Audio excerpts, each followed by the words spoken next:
Hi, my name is Scott Strichart. I'm the localization producer for Yakuza, and you are listening to SEGA Lounge.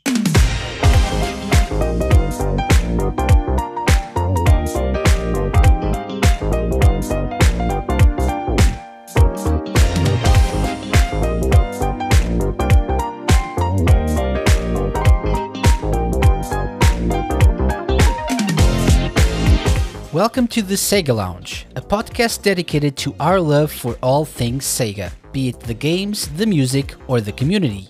I'm KC. In each episode, I'll be talking to different guests and sharing their projects and their passion for Sega. Hello and welcome to the SEGA Lounge podcast, sharing interesting conversations with people from all around the Sega universe. And welcome to the final stretch of the current season of the show. This is actually the first of not 2, but 3 episodes we're putting out this week. Yes, there's a third bonus episode coming out soon, but I'll talk about that at the end of the show, so stick around for that. However, before we talk about this show, I wanted to mention an event the SEGA Lounge is very proud to be a part of, Radio Sega's Winterfest. Back in 2014, me and the rest of the Radio Sega crew put together a community-wide event spanning a whole weekend and invited not only Radio Sega's in-house show hosts, but people from other fan sites, community radio stations, and musicians. I've since stepped down as organizer, but Green Viper 8's been doing a terrific job bringing back Winterfest every year and even expanding on its original idea, as is the case with the 2020 edition. This time, shows are spread out through 4 days, starting on Friday, December 18th at 5 p.m. GMT, and going all the way till Monday, December 21st after 10 p.m. GMT. It's going to be lots of fun, and there will be loads of prizes to win for those listening in live. Also, the SEGA Lounge will be a part of the festivities with the preview of our season finale on Monday, December 21st from 6 p.m. GMT. As a reminder, the radio version of the show, albeit shorter in interview content, is also the only way to listen to our guests' musical picks. For more information on Radio Sega's Winterfest 2020, head over to radiose.ga/Winterfest. And now on to this week's first guest, the one that is featured on this episode.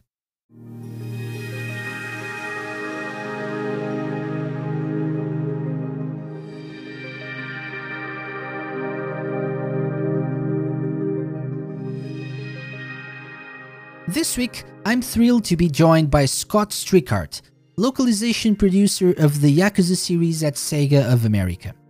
If you listen to our bonus summer episodes, you may remember a talk I had with Scott back in 2018 on another show, which you should definitely go listen to if you want even more detail into his video game experiences.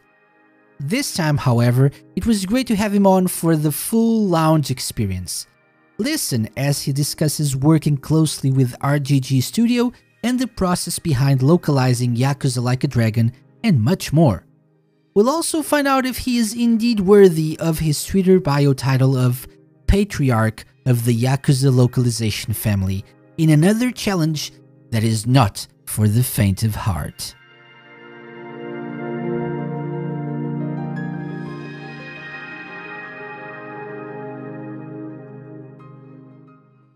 Hello, Scott. Welcome to the SEGA Lounge. Hello. How are you doing today? Good. Thanks for having me. Really appreciate being here. Thank you very much for dropping by. It's a pleasure to have you. We've talked a couple of years ago, not on this show, but on a different Radio Sega show. We talked about Yakuza 6 at the time and Yakuza Kiwami. Both were coming out soon after. But now we have like more time. We have the show, the entire show dedicated to you. So it's going to be great. What an honor. It's my honor, but okay. It was actually. It was. I think I was looking at it April 2018. I think. Oh, that time doesn't exist. No. What happened between then and now? Right. Yeah. So things are certainly very different, even in regards to the Yakuza series as well. Things have evolved a lot since then. But before we get into that, would you like to, and you told me a little bit about your history with games before, but would you like to briefly tell me how you got into video games and how you got into the video game industry? Sure. I mean, I've been doing this now for 13 years, which is crazy to me. But that was 2007. I applied for a localization tester job at Atlas USA. And funny that it all kind of comes full circle, because after going through Atlas and becoming an editor and becoming a lead and leaving Atlas to go to Level 5, where I helped produce some of their Western titles, localizations, and then going to Square Enix in a marketing role for a couple of years, and then going back to essentially Atlas SEGA in 2015 to lead Yakuza. So that's the short version. Yeah, excellent. Were you a big gamer before you got into the industry? Yes. I mean, I was one of those kids that got a Nintendo in second grade and had my eyes open to the world of possibilities of video games, and I've never looked back, Mm-hmm. Was that like a dream for you to get into to making video games? Oh, absolutely. As a kid, you don't think it's necessarily possible, because like, oh, all those games that I love are made in Japan, and how would I ever accomplish that? Only to realize that there's a need for localization, which is all kind of done out here, or not all, but a good portion of it is done out here, which is great for people like me. So getting to work with our Japanese creators and all these people of such renown, Nagoshi-san, and not to mention all the people I've gotten to work with in the past, who I have such admiration for, that it is definitely a dream come true to have done it this long. Excellent. That's great. That's great. Good on you for, accomplishing your dream. Thank you. Okay. So let's talk a little bit about what a localization producer is, by the way. So you say you're a localization producer of the Yakuza series. It's important for people to understand that localizing games is not translating them per se, right? Sure, yeah. As a producer, it's the entire Western version is my responsibility. It's not like I'm just put in the text and say, go. I have to manage everything from the text to the voice to the plan, the budgets, and it's a lot of work. But where my heart lies is obviously in making really good English sounding text and taking what Japan kind of gives us and making that really sing in our language. So there's like you say, saying that it's more than just translation is the tip of the iceberg, but it's it's hard to even talk about, like, where do you start? What don't you do, right? Right. So is it like a bigger challenge than, do you consider it a bigger challenge than to just translate something, to localize it? Yeah, absolutely. I think localization is a higher demand in that a translation is a mechanical. This word goes to that word, and that's sort of this kind of, like I say, it's mechanical. You can have a machine translate it, and that still qualifies as a translation, whether it's good or bad, right? But when you have to localize something, there's an insistence that it be good, that it be relevant to the target language, and where for something like Yakuza, which is so deeply seated in Japanese culture that we have to the perfect way to bridge Japanese culture with American English, and not only like not alienate new players with this world of culture, but to kind of invite them to see it and make it enjoyable in a way that, you know what I mean? yeah, definitely. You have to make it make sense as well, right? So it's a battle between authenticity and clarity, right? I mean, there's something that to be said for something that is authentically Japanese, but also makes sense in English, and that's where we come in and really have to smooth it out. Yeah, excellent. You got involved with the Yakuza series, so when you got back to, or shortly after you got back to Atlas, right? You got involved with Yakuza 0, if I'm not mistaken, from our last interview. Yeah. That was my first title, was Yakuza 0. Your first title. Since then, I guess you pretty much worked on all of them, or all the mainline Yakuza games because of the remasters, or not really? I did not work on the remasters. That was John Reisenbach who took lead on the remasters because I was busy working on Judgment. It's been a constant problem where we're just rolling into the next game as we finish one game. There's no downtime. Because we're for the longest time we were literally behind by years, and there's still, dare I say it, some spin-offs we haven't done. There's no shortage of things you don't to do. say. You don't say. So, but okay. But so you didn't get to work on the remasters after right. all. Yeah. Okay. I was sort of just watching that happen and saying, "Go for it, man! Do what you got to do." And I helped a little bit on Y5's cutscenes, but that's about it. Okay, excellent. But still, my question was, and I think still applies, ever since you got introduced, I remember you telling me you had like 2 months to play the whole series before you got thrown into Yakuza 0 to work on it properly, right? Is that correct? Absolutely. I came in and there was a stack of video games on my desk with the instructions to play them. And I got through the original PS2 games plus all the way through 4 because 5 was just then coming out. All from between October and December of 2015. And then as soon as Y5 dropped, I got through that to the end. And I've never done such a complete 180 on a franchise in my life. Coming into the franchise, believing kind of what it had been set up as this hardcore gangster drama that's intense and gritty, and then realizing what the series has and how much the narrative mattered, and it was so eye opening. Oh, so you were under the impression that it was like, as many people still think, I guess, the Japanese GTA, right?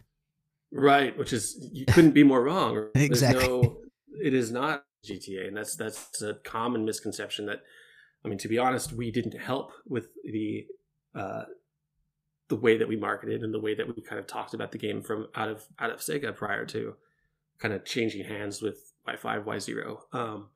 But I think that in the time since then, we've certainly opened a lot of eyes too, to say that, well, actually, this is nothing like Japanese GTA, and there's this whole fan base around this now who knows that, which is super cool. Mm-hmm. Yeah. And so from that point, so like 5 years ago, right? So that's crazy when you look back. Yeah. Crazy. From in these 5 years, a lot has changed. You mentioned the fan base, so it's there's an ever growing group of people who are very passionate about the Yakuza series, who know the games very well, who love them. How do you think your work and your team's work on localizing these more recent games helped in achieving that? Just putting them in English in a timely fashion. I don't take much or any credit for the work that RGG does. They're the ones building the game, ones putting everything together and making it funny and good. What we're doing is taking that and honoring what they've done in English. Yes, we kind of give it our own identity sometimes that we feel is comparable to what you're playing in the Japanese version if you didn't have English, but I take no credit for that. You're a humble man. Okay. Oh. Okay. Have you, in recent years with these most recent titles, have you gotten more involved with the development process in any way, or is it just like you get the finished product and you have to localize it?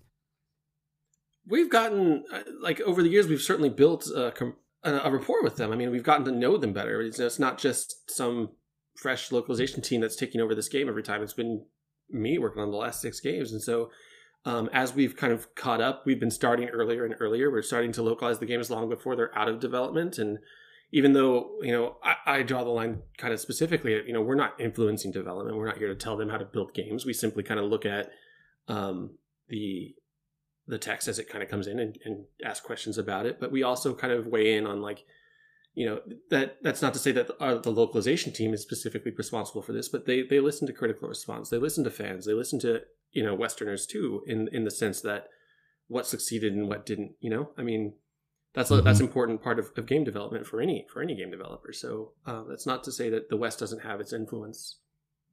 Yeah, yeah. I mean, from the fan perspective, from the fan point of view, which I am, it feels like there's a bigger sense of what works and what doesn't work in the West. You know, by them now than there was a few years ago. So they're more open, it seems, to what works in the Western market as well. Yeah, I mean, but Negoshi-san has always said we make this game for the Japanese market, and he's absolutely right. They do. They don't build these games with, well, the West might not like that, but you know, that's the integrity that they build the games with, and I wouldn't want that any other way. Mm-hmm. But to say that they at least understand the Western perspective better now is certainly true. Mm-hmm. Yeah, yeah. Or maybe there's also a bigger, you know, there's more openness when it comes to the Western audiences to, you know, the quirkiness of some of the Japanese games and series and the culture as well. So maybe we are more open to them as well. So that maybe Totally. Like yeah. 50-50 there. Yeah. That's a good way of putting it. Yeah, excellent. Okay, let's talk a little bit about Yakuza Like a Dragon, which is the most recent of the Yakuza games. By the way, and since you'd say you don't influence development in any way, but you're the one I'm talking to, so congratulations on the nomination for Game of the Year, right? Or RPG of the Year, yes. Thank you. That's a big thing, I think. Wouldn't Huge. you agree? Like, oh my gosh, it's our first RPG out of the gate, and we're up there against Final Fantasy VII and Persona 5 Royal. It's like, no way. I mean, that was an incredible accomplishment for us, for the team, for the actors, for everyone involved. You know, when you see those credits, I don't think there's a single person on those credits who is not very incredibly proud just for that nomination. Mm-hmm. Yeah, awesome stuff. So congratulations again. Thank you. Let's say someone is listening to us, hasn't played any Yakuza game. So I think it's well known that you don't really need to play the previous games in the series to jump into Yakuza 7 or Yakuza Like a Dragon. It's a whole different thing. It's a whole different story in a way. How would you convince someone who is new to the series and would like to start with this one to jump into it? I mean, if you're a fan of compelling stories and fun gameplay and cutscenes and nonsense, you know, like the perfect balance between grit and heart, then this series, this game, it doesn't matter which one you play, is a great fit for you. You know, I mean, there's something to be said about every single one of our narratives and the characterization and the way that, and the mastery with which they balance that with utter fun that no one else does. And I would encourage anyone who has any idea that sounds like might be up their alley to give it a shot. Mm-hmm. Yeah. But this is certainly different, or has different elements to it when we compare it to the previous games, right? The fact that it's an RPG, right, a JRPG in a way, certainly adds something that maybe people who never got into Yakuza maybe consider. Maybe, totally. I mean, right? If it being an RPG, not having that action system does make it a little bit more accessible, because there's a common perception that in order to play an action game, you have to be good and you have to know you have to react quickly, and that's not untrue. But being an RPG, you get to experience kind of what the Yakuza developers' idea of a Yakuza game as an RPG is, which is hopefully opening up the doors a little bit for people. Mm-hmm. Yeah. At the same time, and I'm going to speak from experience, I'm not a very big RPG fan when it comes to JRPGs, turn-based RPGs. So I was, frankly, a little bit scared. You are not alone. Yeah. So what would you tell people who are scared about Yakuza 7 or Yakuza Like a Dragon being an RPG? Yeah, that's a common problem. I mean, there's a lot of hardcore fans who have played Yakuza for, what is it? We just hit 15 years, you know what I mean? Yeah. Like um and the expectation that we would continue to use that action system and iterate on it, was there. And to kind of pull the rug out and be like, well, now we're an RPG is troubling. I totally get where you're coming from, but I would say that what RGG achieved with Like a Dragon is that the soul of Yakuza is still very much present in this game. You still absolutely feel like you're playing a Yakuza game, no matter the battle system. And critically, I think we've achieved that. That's sort of something that, having read reviews and things like that, that feels like sort of the through line that a lot of people were saying is that, wow, despite becoming an RPG, this still feels like everything that they've done and isn't necessarily this letdown of a new system. And that's been incredibly encouraging to read, because I agree. I think that the battle system is still really fun and still really captures the essence of Yakuza. Exactly. Okay. I think so too. And it's not really, I was, concerned that it would be very difficult or very boring, which is usually my problem with JRPGs. I didn't grow up with or playing JRPGs, turn-based RPGs. So my problem sometimes is like that grinding aspect of it, the random encounters, the fact that you have to wait. But in this game, it all moves very smoothly, very quickly. You can also turn on like the can't remember the name of the system, but you can trigger the auto battle system. Yeah, I mean, right? They were very conscious of the fact that for an action game to become an RPG, it has to feel and move quickly. That between the auto battle, the shortcuts, like you can make battles faster than you used to be able to do it in the previous games. Honestly, I mean, if you open up with Jugyon's gun move, and then Kasuga comes in with this bat, you will clear an encounter in 2 moves, and that wasn't possible in most of the previous Yakuza games, unless you got a very good heat auction off. But I think that they achieved doing making the battle still feel very active and engaging. Yes, and the whole craziness of the video game aspect of it, right? So how certain enemies turn into these crazy characters and stuff.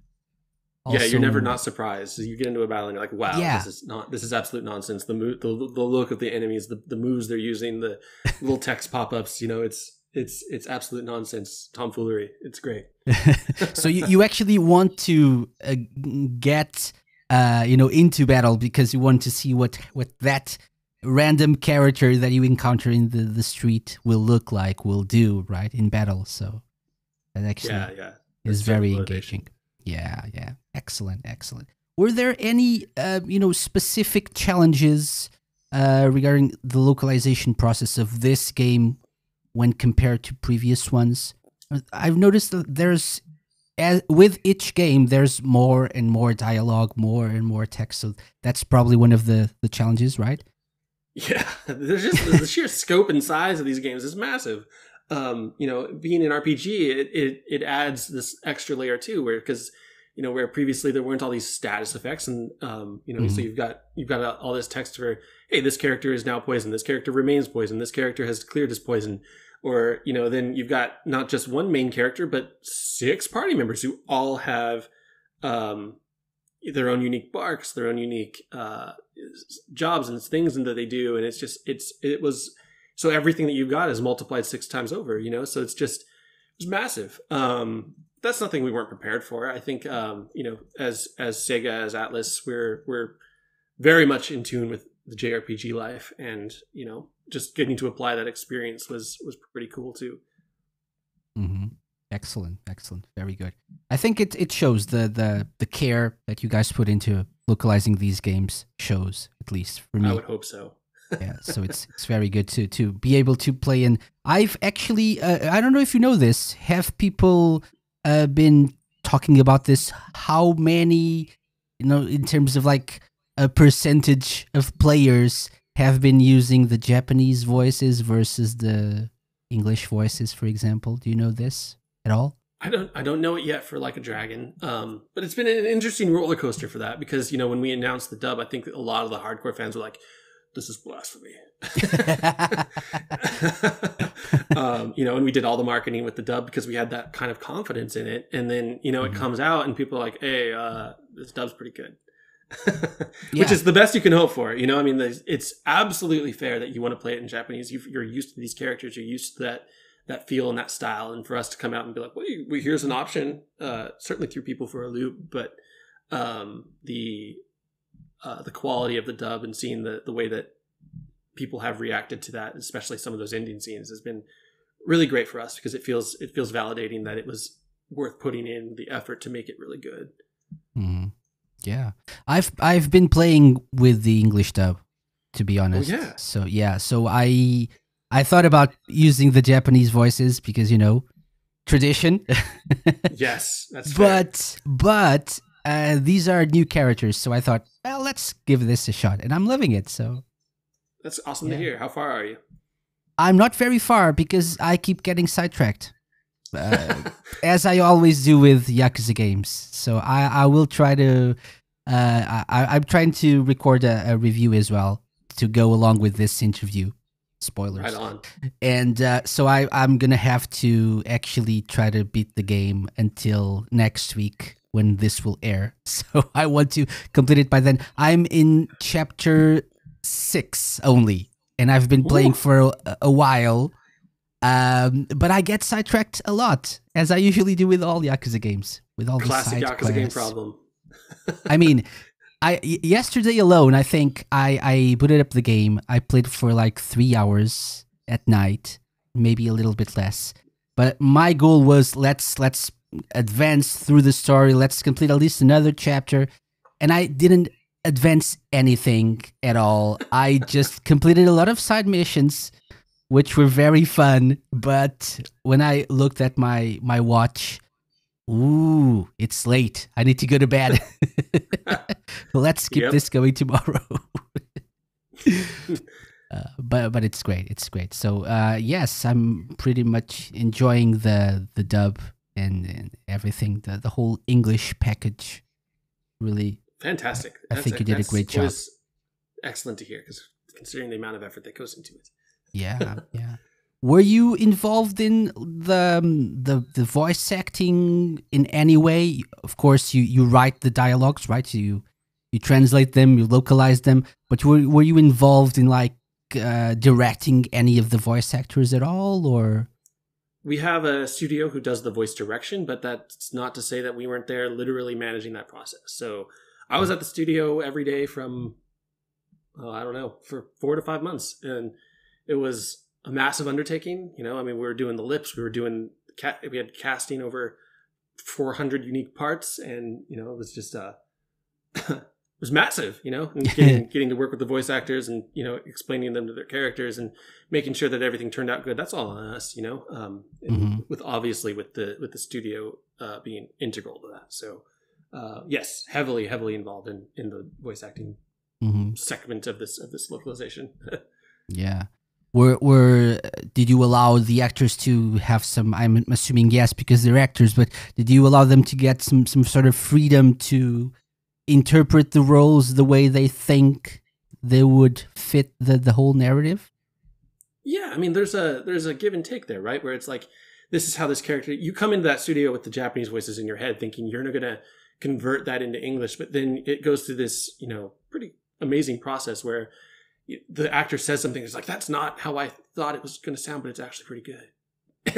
And it's like, suddenly you're like, yeah, let's roll with this. Or actually, you can pull it back and be like, that's too far away from the mark. We need to bring this balance, and you work with them, and it's the process of creation of that is a really fun thing where you're just figuring out the character and figuring out what they're bringing to the character, and kind of allowing that to happen. Where, Keiji's Ichiban, I think, is perhaps a little bit more, maybe the word is vulnerable than Nakaya's, who's just, he's incredibly manly. He's got an incredible voice. I love his voice. And I wasn't prepared for KG to bring this kind of vulnerability to it at times, and that's. But I think it absolutely worked, and there's this, that's something unique to the way that he acts, and that's was really cool to see it kind of blossom that way. Yeah, so, sounds a little bit more fun, perhaps more younger in a way, perhaps. I don't know. Maybe that's an assessment. Yeah. Yeah. Okay. Excellent. So Scott, we've been talking for a little bit. I think it's time we take a quick break. But when we come back, I have a proposition for you. Oh boy, looking forward to it. Okay. So let's take a quick break and we'll be right back.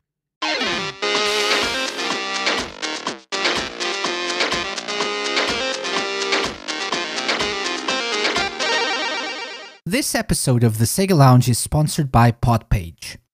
Let me be frank, I have no web dev skills whatsoever. When I thought of bringing back the Sega Lounge as a podcast earlier this year, I started looking for a way to create a good-looking and functional website for it. I was able to find different options and even some for free, but they either were lacking in features that I wanted to have or were not directly aimed at podcast creators. That's when I heard of Podpage, which was still in its beta stages at that time. Not only was it at its inception already a great way to create and customize a podcast-centric website, but as the weeks went by, new features were added that improved upon the original concept. And the awesome part is it continues to get new features every month. Not only that, but you get top-tier customer service from the creator of Podpage himself. I highly recommend Podpage, and if you're looking for a way to create a professional podcast website, you can check it out by going to thesegalounge.com/podpage. Try it for free with your own podcast by going to thesegalounge.com/podpage. It's that time of year again. Time for Radio Sega's Winterfest. Join the community over the weekend for live shows, giveaways, the best Sega music, and a whole load of fun. For our full programming schedule, check out radiosega.net.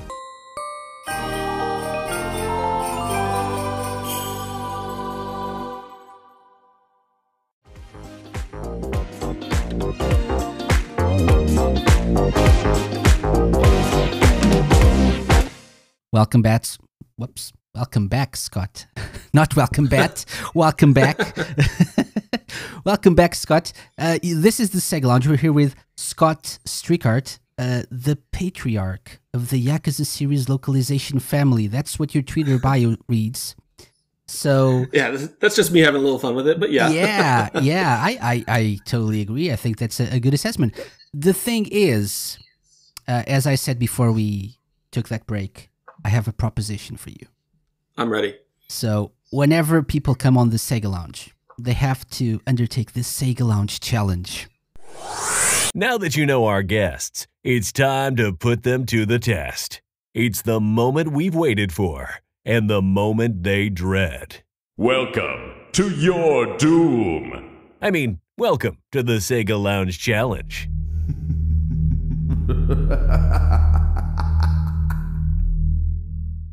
Oh no. The thing is, the Sega Lounge Challenge can be anything I want. But I thought, well, since we have the patriarch with us today, I think it would be only appropriate to have the challenge of the patriarch. Essence of the Sega Lounge Challenge. I have 10 questions here, Scott. Okay. All, in a way, they're all, maybe one is not really, but they're somehow all related to Yakuza. Okay. All right. I feel like I should be pretty good at that. I think so. Some are perhaps really, really easy. Some maybe not. I don't know. We'll see. Some of them involve music. Oh, no. Okay. So, 10 questions, each one worth 1 point. Let's see what the patriarch can do. Shall we? I'm scared. Let's go. Let's go. I'm ready. You should be. Okay. Let's go with question number 1 then, Scott. Ready? No. This is a question, a Yakuza question.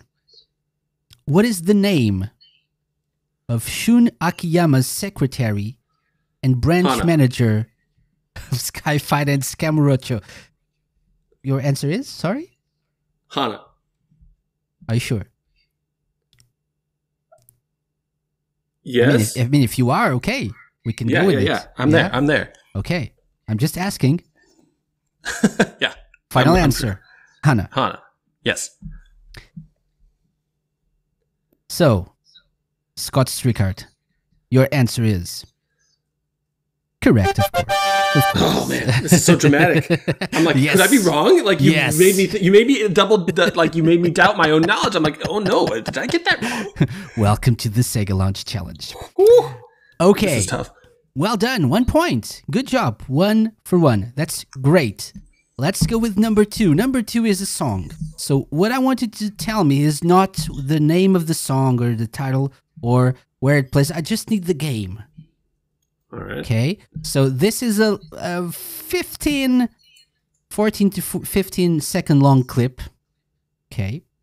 And just let me know if you can place this in any of the Yakuza games. Let's take a listen. Sure.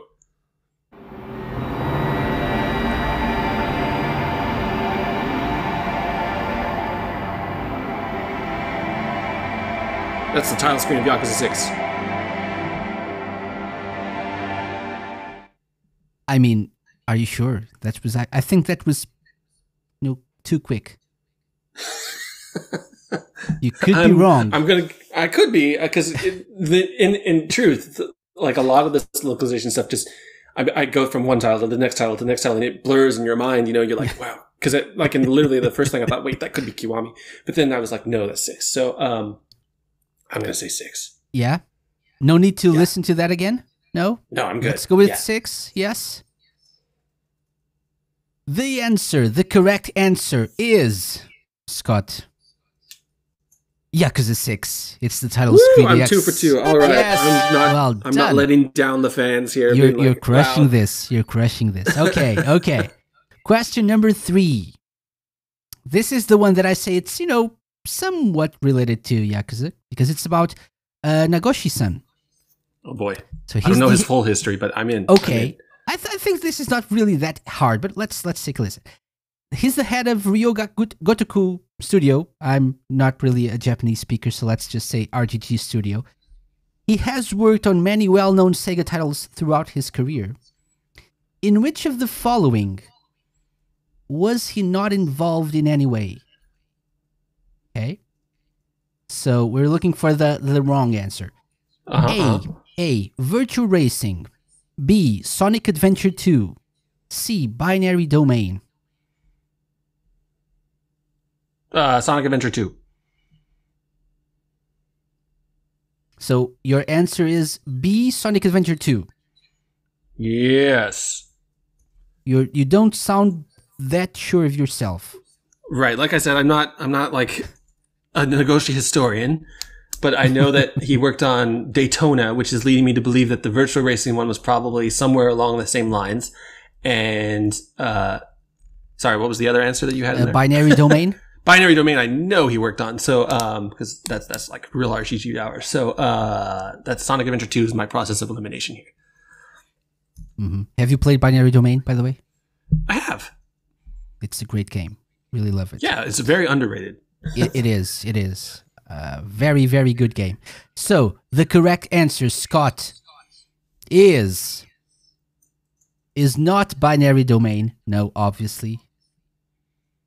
It's not Virtual Racing. It's Sonic Adventure 2. Yes. All right. Good job. Wow. I get to keep my pinky. We'll see. Number 4, Scott. Number 4 is another song. Okay? All right. So let's take a listen to another clip.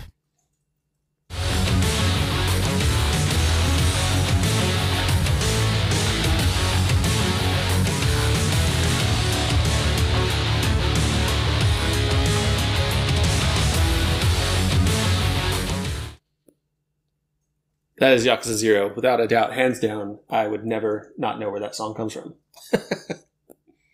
Is it that obvious? Yes. What if it's not? How dare you mess with my mind like this? It's what I do. It's mandatory. In fact, what's annoying me is that I can't recall the title. I'm like, oh, I should absolutely know the title of that song. Do you know where it plays? For example? No. Does it ring a bell of something in game? It does. I can't. Why can't I place it? That's embarrassing to me that I can't place where that song plays. But I know it is in Yakuza 0 at least. Okay, I'm going to give you the point. Yes, it is Yakuza 0. The song is called Pledge of Demon. Oh my god! So yeah, I think I had Rain in my brain, and I'm like, that's not Rain, and then I just couldn't shake it. But that's literally Pledge of Demon. It's one of my favorite boss battle themes ever. That's when you fight Kuze. Yeah. You fight Kuze. Yeah, I'm sorry. It's awesome. It's amazing. Well done, though. 1 point. So that's 4 points so far. 4 for 4. Amazing. Okay, let's take it up a notch with another question. Question number 5. In Yakuza 5, what is the title of the first song that Haruka performs in her Princess League career? I have options if needed, but... Okay, yes. Before we go to the options, you're talking about before she becomes Dreamline, right? Yeah, so the first song that she performs... I want to say that's Konan Janai or So Much More. Which is the English version of Konan Janai. So we don't need options, or do we need options? I don't know. I'm going to go with that. I think I've got it. I think I've got it right. Okay. Do you remember all the songs? No, but that's the. Why that one specifically?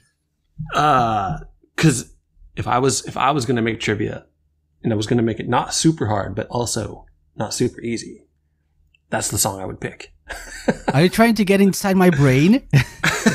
You're doing it to me, man. It's only fair. Okay. So there's another one called Because I Have You. Uh-huh. This was part of the options. By the way, the options were A, So Much More. B, Get to the Top. C, Because I Have You. So, are you still going with So Much More? Now I'm doubting that, because it might have been toward the end that she got so much, that she went to So Much More. But you know what? I'm going to double down on it. Let's go. Okay, Scott. Yeah. B, Get to the Top is not the correct answer. It's not even a Haruka song. No. The ultimate version is the Majima version from that song. Yes. So Much More and Because I Have You are both Haruka songs. Mm-hmm. The correct answer for the first one was So Much More. Yes. Well done. Oh my gosh. Good job. You deserve to be on a game show, man. You would be perfect. You have me on pins and needles about my own knowledge. I've been doing this for a while now. Yes. I've perfected the art of the mind games. Okay. Get out of here, Regis. This man deserves your job. Okay. Let's go with number 6. You're crushing this. This is absolutely amazing. So 5 points so far, only 5 more questions to go. Number 6 is another song. Okay? Let's take a listen to this short clip.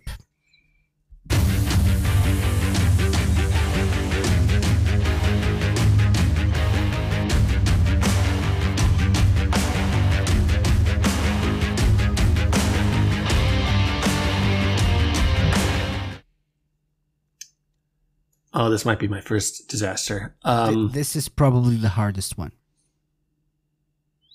Okay, I know I've heard it. Hold on, give me. You just need the game, so. Yep, give me some time to sort this out in my brain. I can also play it again if you want. Okay, no, I know. The song is incredibly familiar to me. I just, like I said, there's this blur in my brain of when I worked on what games. And this isn't. You're not playing one of those ones that they use in multiple games, are you? No. This is specific to one game. Okay. Should I play it again? Nope. I know exactly Nope. what song it is.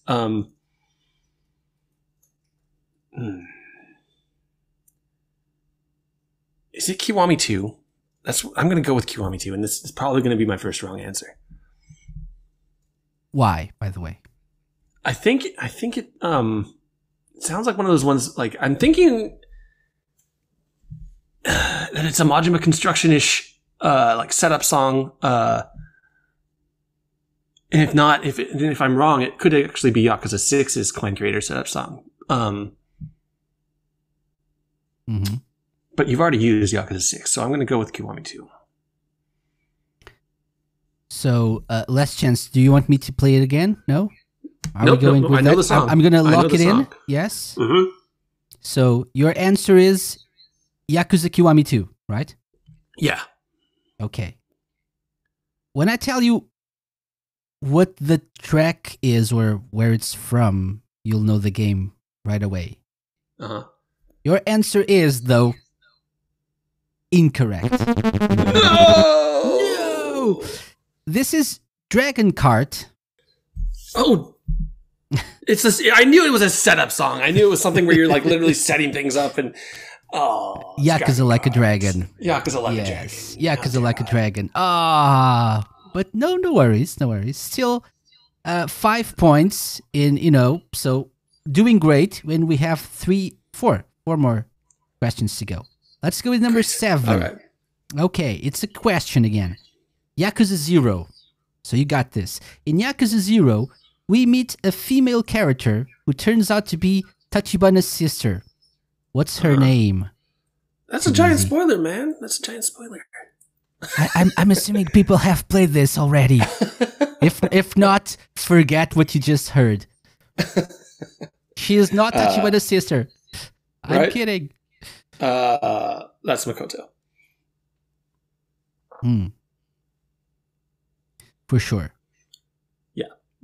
Don't even play the mind games. We know we're there. This one, I'm just gonna say it's correct and move on. Yes. Well done. Good job. Okay. And forget about the spoilers. You heard nothing. Okay. Question number 8. The last song.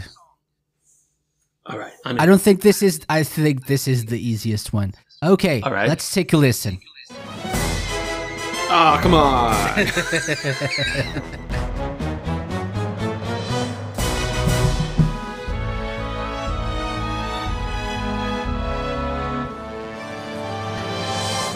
All rise. I actually, we did the English lyrics for that song on a trailer for Kiwami 2. Yes. So I know exactly what song that is. That is the Majima Construction Anthem, which is present in Yakuza Kiwami 2. But also, if you buy the Yakuza Like a Dragon karaoke DLC, you can play it in your jukebox and survive. Ooh.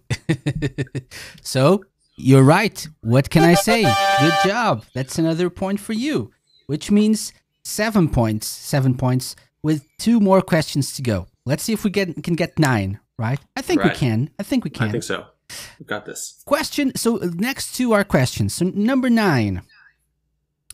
Which of the following is not a playable character in Yakuza Dead Souls? Option A, Shun Akiyama. B, Ryuji Goda. C, Taiga Sajima. So not a playable character. That's Saejima. In Yakuza Dead Souls. Akiyama is playable, but Saejima is not. Are you sure? Yes. Final answer. Totally final answer. Totally final answer. Yeah.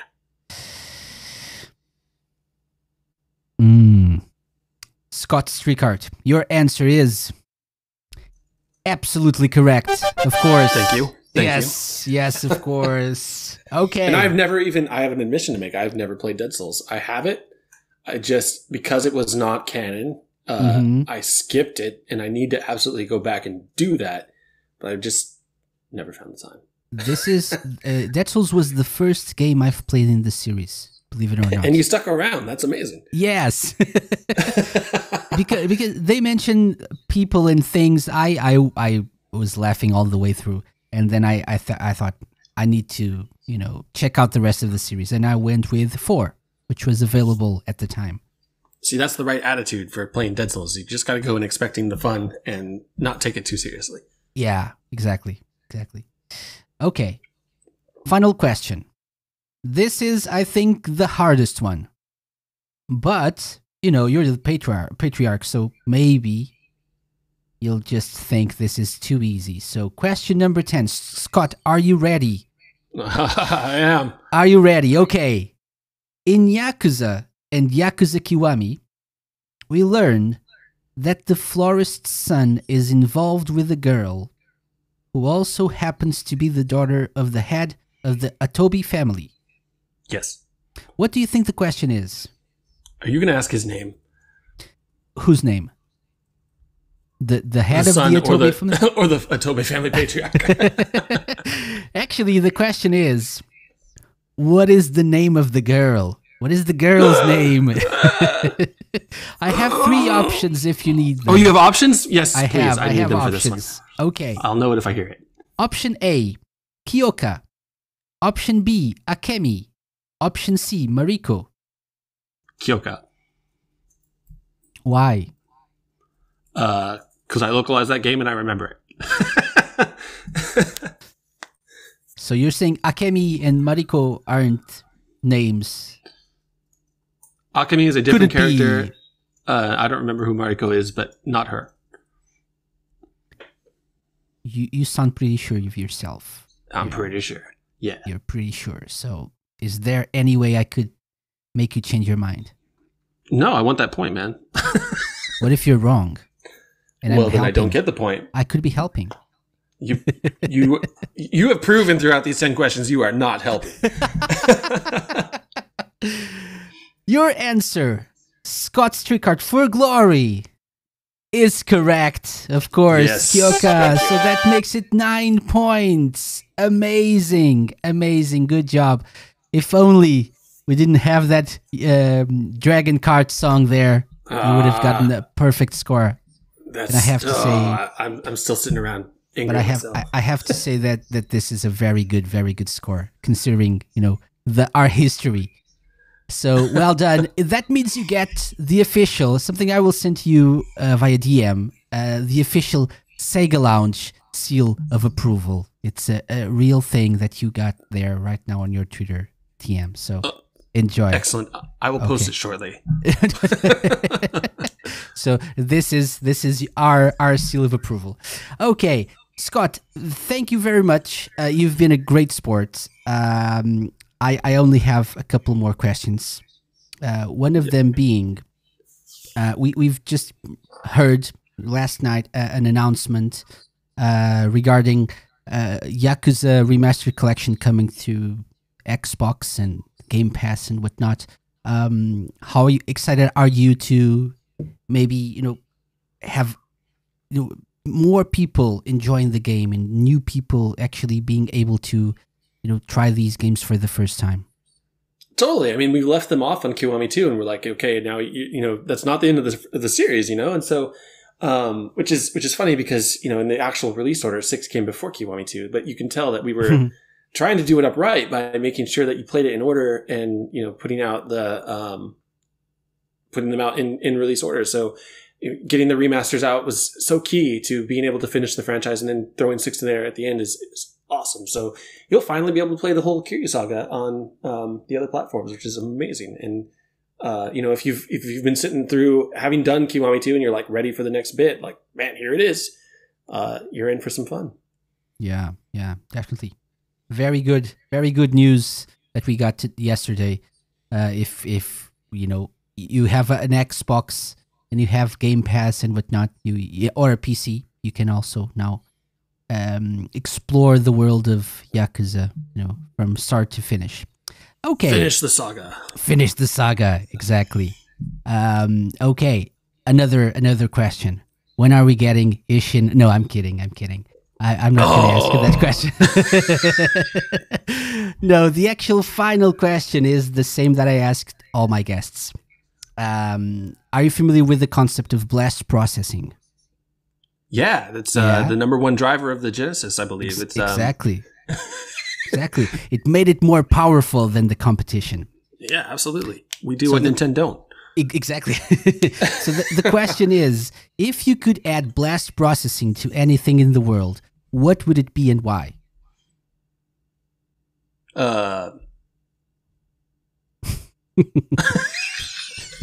That's an incredible question, man, to close this out on. Anything in the world, anything or anyone. I would add it to my house. I don't know what it would do per se, but to live with blast processing would be like the Kiwami lifestyle. That would be extreme. That would be extreme. That's awesome. So maybe make it an even smarter home? If it's a smart home, it would be smarter with blast processing. If I could cook with blast processing, if I could have blast processing in my fridge. Like there's just a million places in a home that could benefit from blast processing. That's amazing. That's one of the best answers yet. Awesome. Okay, so the future of maybe Majima construction. Building houses with blast processing. Who knows? Oh man. He would absolutely. Okay, Scott, thank you very much for coming on the Sega Lounge. I had a really good time. Thank you for your time. Man, thanks so much for having me. Appreciate it. Again, congrats on the nomination and the success of the series, which I think has been growing its fan base in the West, which is awesome. And we're waiting for that cologne as well, by the way. So hopefully soon. We absolutely all need to smell like Yakuza characters, a mix of citrus and sweat. Exactly. Thank you, man. Thank you.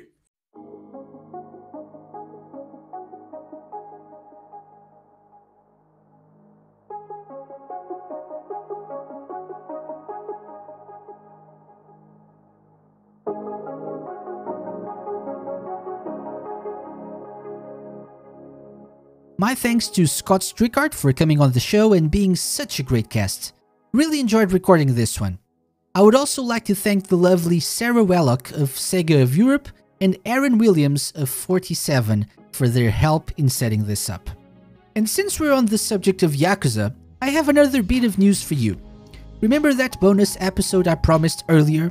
Well, it's about time I posted my review of Yakuza Like a Dragon, wouldn't you say? As I mentioned during my chat with Scott, it's very hard to review a Yakuza game when you're a fan because you can easily get sidetracked and waste a lot of time doing side missions and playing minigames. Although, it's not really wasted if you're having fun, right? Anyway, the point is, it took me longer than I expected to actually be able to do a proper review of the game. But it's finally time to share my thoughts on the game with everyone, so expect a review to drop as a bonus episode on thesegalounge.com and your podcast service of choice during the weekend. I have a lot to talk about, but I'll try to keep it as straightforward as humanly possible. And as you know, there's only one full episode of the show left. My next and final guest of the season is Tom Campbell, who's putting together an audio documentary series dedicated to Sonic the Hedgehog as a way to celebrate the Blue Blur's 30th anniversary next year. You'll be able to learn more about Tom and his mad radio skills on Monday the 21st at 6 p.m. GMT during Radio Sega's Winterfest. Of course, the full episode will be available in podcast form after the preview airs, so sometime on Monday evening GMT. I hope you're looking forward to it. Thanks for listening. I hope you enjoyed this week's episode. If you're just learning about this podcast, feel free to subscribe and go back and listen to all the amazing interviews we had this season. If you love the Sega Lounge, it would really mean a lot if you could spend a few seconds of your time reviewing and rating the show on Apple Podcasts, Podchaser, or your podcast service of choice. Thanks again for listening. Stay safe out there, have fun, and I'll see you all next time. Bye-bye! The Sega Lounge, hosted by me, KC, and part of Radio Sega's network of live shows and podcasts. Theme song and incidental music by OSC. Find them at opussciencecollective.bandcamp.com. Got any suggestions? Drop me an email to podcast@thesegalounge.com. Follow us on Twitter @thesegalounge and like us at facebook.com the Sega Lounge. You can find previous episodes of the show by going to thesegalounge.com and wherever fine podcasts are downloaded.